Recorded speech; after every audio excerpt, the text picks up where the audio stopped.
All right, thank you for staying with us. For some Nigerians, especially those living in city centers like Lagos and Abuja, traveling to their hometowns to spend the Yuletide with family and loved ones have become a tradition.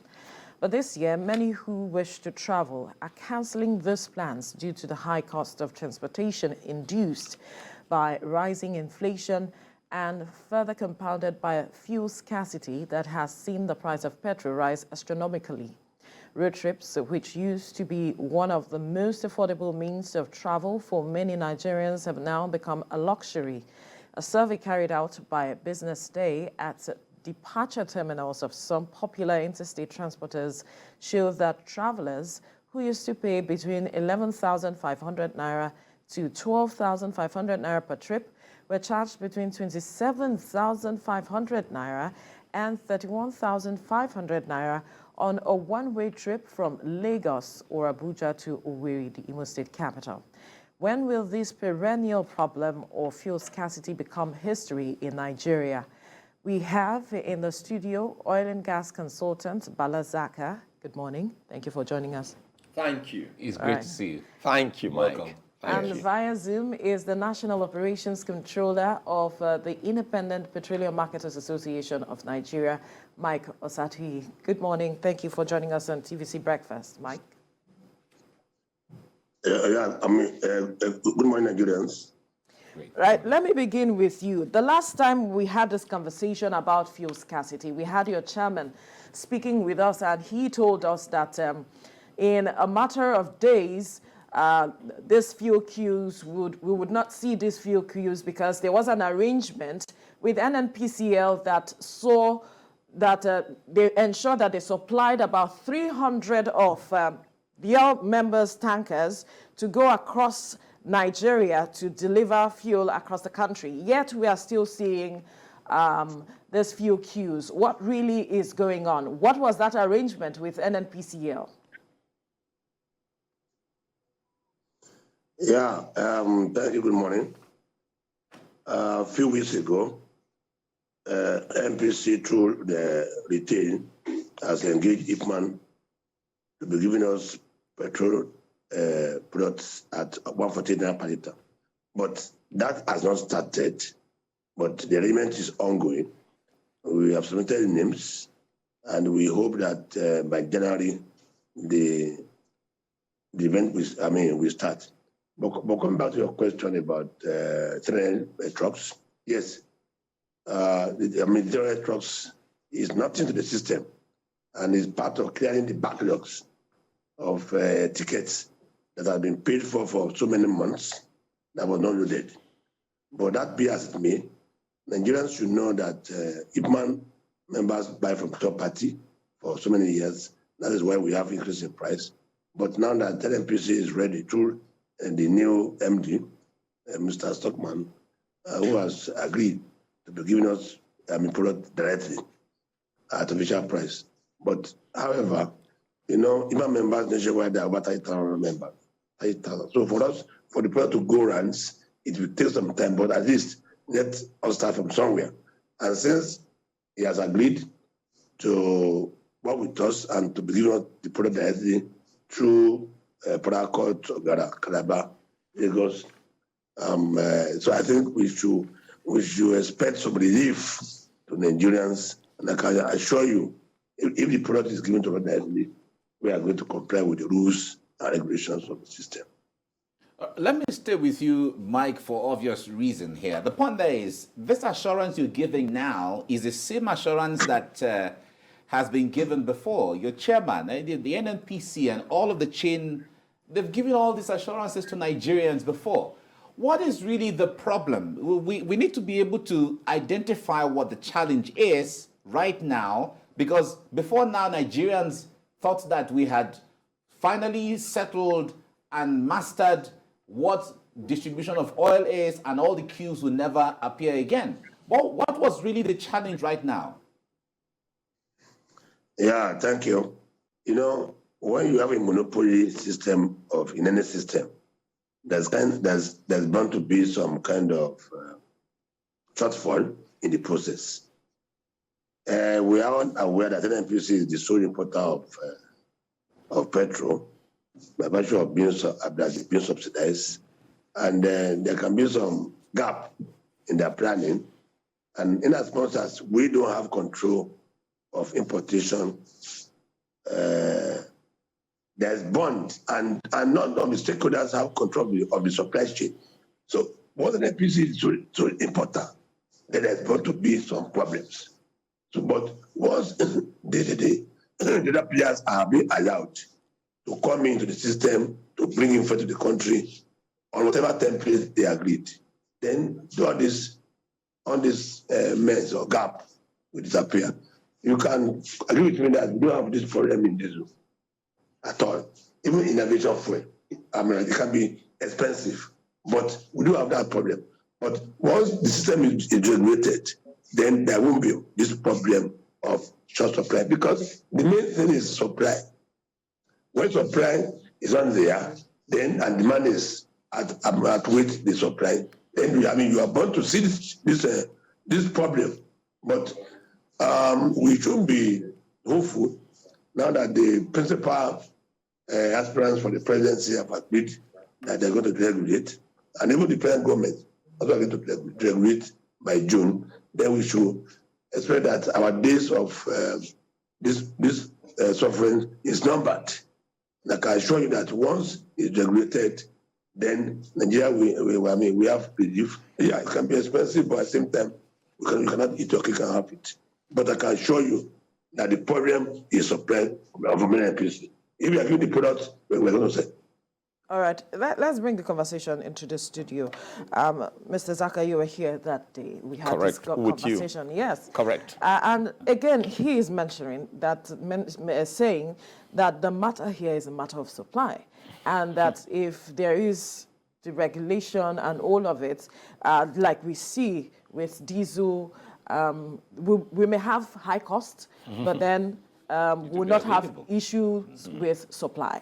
I wonder what your reaction is again to this. Well, it's very unfortunate. I think we had this discussion around the 19th of this month. And when I came into your studios, I told you that I've had this kind of discussion more than 20 times with only TVC.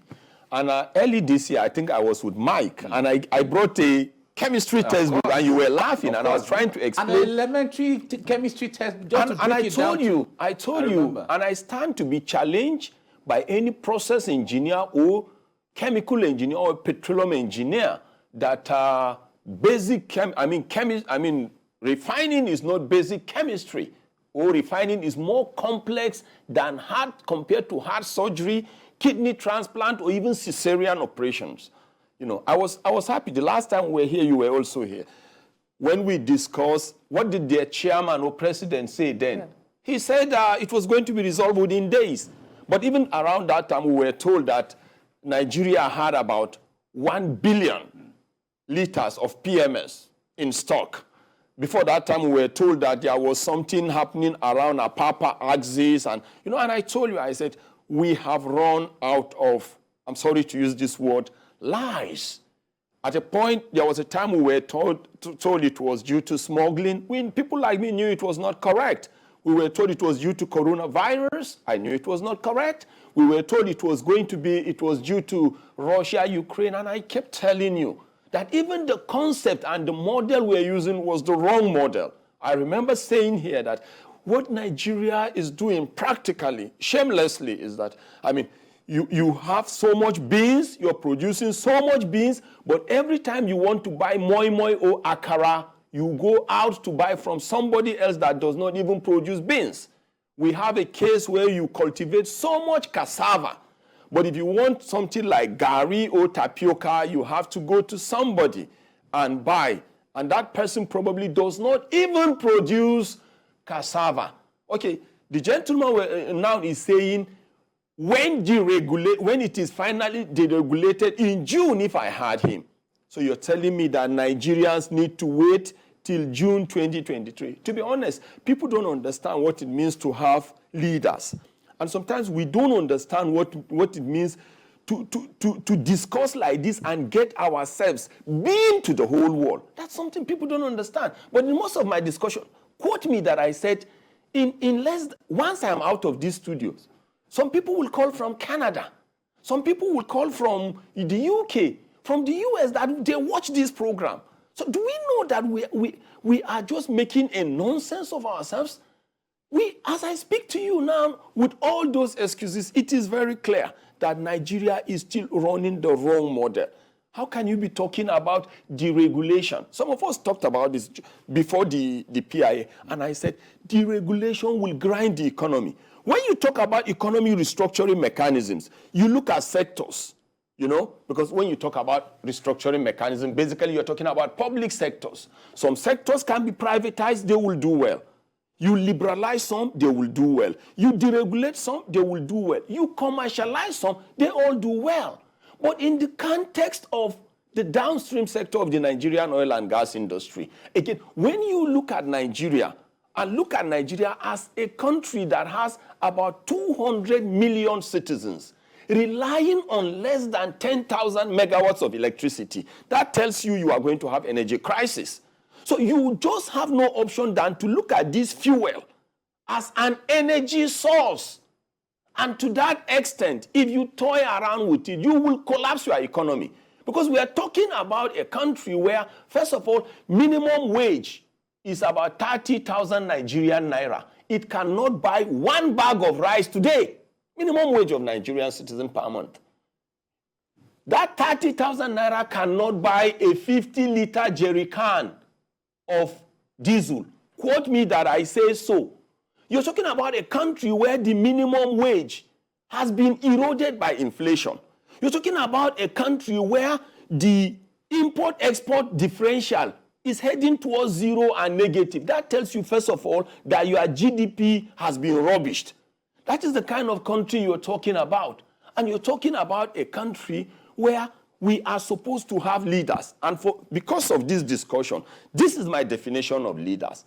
Leaders are citizens, like every other citizen, that other citizens have collectively decided to hand over their economic, political, and social destiny to manage, and in national interest. From what is happening, you can tell me whether we have leaders or not. I've been discussing this like in the last 15 years. So I talk across. It has nothing to do with any political party or any presidential or leadership dispensation.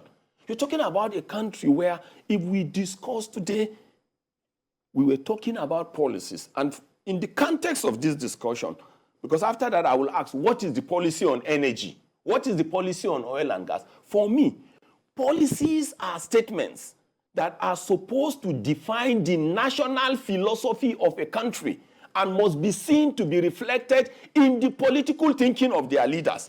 So when you talk about policy on energy, it's something that should permeate our philosophy, but how is it reflected?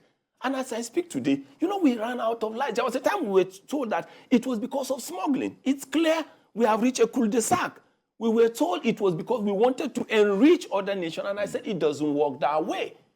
As I speak to, we're talking about PMS now.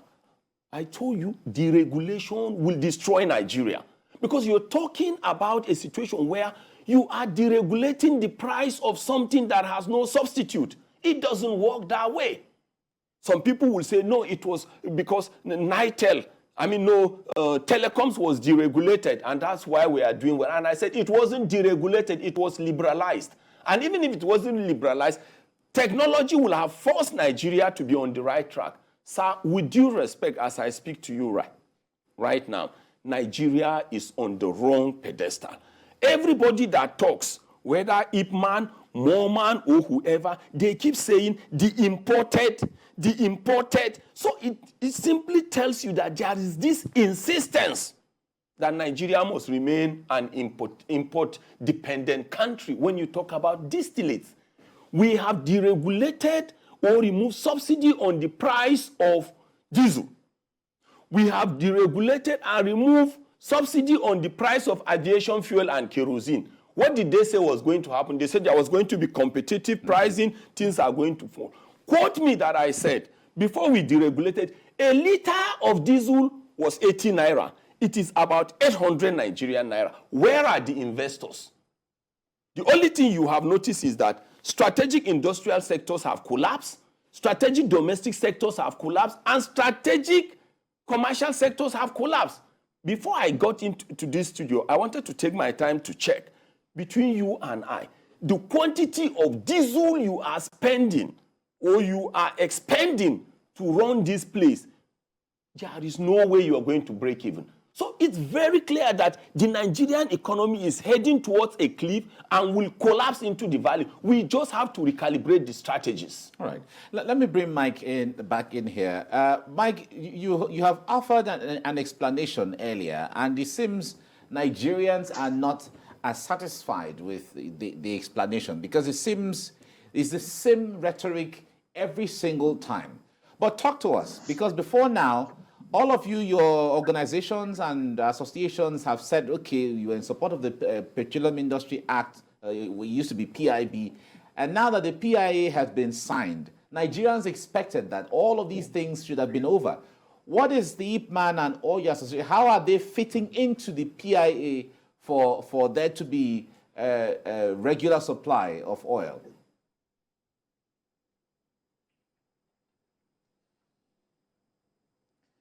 Mike, are you there? It seems we lost his signal there. Are you there now, Mike? Yeah, sorry. Okay. Yeah, I am listening very carefully to that speaker. Great. Did you get my question? Yeah, I get your question. Good. Go ahead. We thank God that PIA has been signed. That has been moribund for about 20 years. And we can see that, going to give us benefits. Nigerians, we have not started seeing the benefit, but very soon it will start. And you can see that there's a reform in the upstream sector and also in downstream. I listened to his argument very well that regulation is not the best for the country. He started the example of 910 but when you don't regulate the downstream, when you regulate downstream, there will be more efficiency, there will be corruption, smuggling will disappear, because I can tell you that when you are buying a truck of petrol in Nigeria here for 5 million naira, and across the border, you are selling it for 15 naira, for 15 million. Who is paying the difference? Who is paying the subsidy? It's the country. The country is bleeding. And these are the money that is supposed to use to do infrastructures, medical, roads, NEPA. So we are the one financing the neighboring countries. And you don't hear that diesel is being smuggled, or kerosene is being smuggled, or aviation is being smuggled, because the price is almost the same thing with the other countries. But when you have a cheaper product here that is profitable just by the time you cross the border, we are all human beings, right? So for you to say that smuggling is not part of the problem, it is. Where the industry, where the players, and put 2,000 custom officers in the border, that product will go because there's rent, there's arbitrage, there's too much profit when you smuggle. But when you regulate, everything will be okay. You see, we cannot even be an APC much because they are pumping this product to the system. But the more they pump, the more it goes out because there's rent, there's arbitrage in it. Because the gap is only 150% of the cost, or even 300%. So now the best is for we that we are conversing that we know what we are talking about. Yes, I agree with you that the price will go up. Yes, it will go up, but you cannot eat your cake and have it. My fear and my prayer is that whatever money government gets from this regulation must be channeled for the benefit of Nigerians and not to be siphoned as usual. So if it's being channeled for Nigerians, then it will alleviate the suffering, maybe medical roads, rail, and some palliative. And so I will stand by our point that regulation is the best for the country. We cannot continue to subsidize. And I mean, there's going to be some inflation, but my prayer and prayer is that whatever income has been generated from this system of the regulation should be used for the benefit of Nigerians. I mean, it's very appalling that some government officials, they have about 110 billion in account or 12 billion in account. That is madness. And this is that Nigerian money. All right. So, but if the government that is coming up can make use of the money very well for Nigerians, I think we are going to get there. All right. Let's bring the conversation to the studio now. I'll need you to respond to what he has just said. He is insistent that deregulation is the way to go because he has mentioned it to address the matters of smuggling and all of it. And I'm also wondering, if you are saying it is not deregulation, what is it that we have to do? And how do we who are those even benefiting from this insistence on deregulation? Okay, you see, first of all, to me, I'm sorry if I will use words that are immodest. To me, deregulation, in the context of Nigeria, I will always say in the context of Nigeria, and please, in the course of this discussion, remind me to give an example of how deregulation works. In the context of Nigeria, deregulation is a satanic concept, is a toxic concept, is a cancerous concept, and it's very clear. Okay, let them explain. Okay, you've already deregulated the price of diesel, right? What? Tell us the benefit. Apart from collapse of sectors, you've deregulated the price of aviation fuel. Tell us the improvement that we have seen in aviation sector. Apart from mass cancellation and mass sack, you've deregulated the price of kerosene. Why not show us? It's only one product that is remaining now for you to deregulate. And we are telling you this will not work in the context of Nigeria. Because you're talking about a country that has no energy source. And I feel very sorry when I hear people saying before now that we were subsidizing the rich. Who told you? In the context of Nigeria today, petrol is a necessity. Petrol is as important as oxygen. That's how important it is. And before now, we used to hear that it was because big men were using so many cars, but it's becoming clear that even in Nigeria, there are no big men. Just because of this discussion, I'm not only a practicing petroleum engineer, I'm a chartered tax analyst, and I'm a chartered accountant, in fact, a fellow. I know these things are not correct. When we talk about these big men, go to the banks and you will be shocked. Many of these people you call so-called big men are eternal debtors. They are responsible for the collapse of our financial institutions. But let's come back to our real discussions. I always ask this question that is simple and elementary. If refining were not to be a good business, why are other countries refining and Nigeria will go and buy distillates from them? If refining were to be a very bad venture, or are we saying that those countries that refine and Nigeria goes there to buy, their leaders are fools? And if they are not fools, who is the fool here? People have come up with all kinds of examples. Personally, and in the context of this discussion, IPMAN is a private body or organization. Private bodies or organizations are after profit maximization. They are the ones benefiting. They are after profit maximization and cost minimization. And that was why I defined government. You understand? What people don't understand is this. Everywhere you go, it is government that is supposed to provide goods and services, not individuals. So whether somebody tells you that somebody is going to build a 1 billion capacity refinery or whatever, the question people don't ask is this: what about the funding? That person may be relying on shareholders' funds or may be relying on creditors. And if that person, that investor that wants to build a mega refinery is relying on shareholders' funds, wouldn't he pay them dividends? How do you get the dividend? It's by maximizing your profit and minimizing your cost. The person is not interested in citizens. And if you're talking about getting the funds from creditors, wouldn't you pay them the cost of debt that we technically call interest? So you see, people don't look at these things.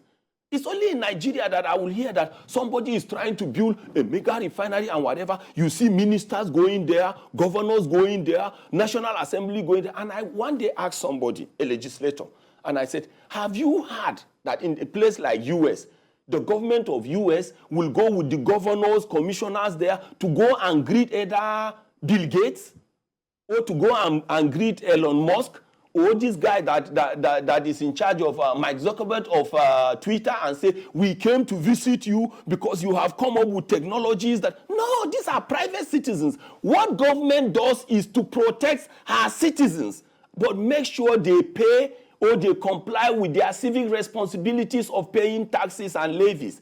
You see, this insistence, okay, I agree, let us keep importing. But the question, those that we go to import from, if refining were not to be a good business, are we saying they are fools? Then another thing I keep asking, which is very simple and elementary, for how long will this continue? Is that how Saudi Arabia, Aramco is behaving? Petrobras of Brazil or Petronas of Malaysia is behaving? That's the big question. This is where we have to wrap things up, unfortunately, because of want of time. Because I would love to understand what the regulation in the Nigerian context is all about. I just need to explain that, if you will give me, even if it's just 10 seconds. All right. This is how the regulation works. The cost of bottled water in Nigeria is deregulated. And that's why you can go into a restaurant or a five-star hotel. That bottle of water you will buy 2,000. Outside, you will buy it 100 naira.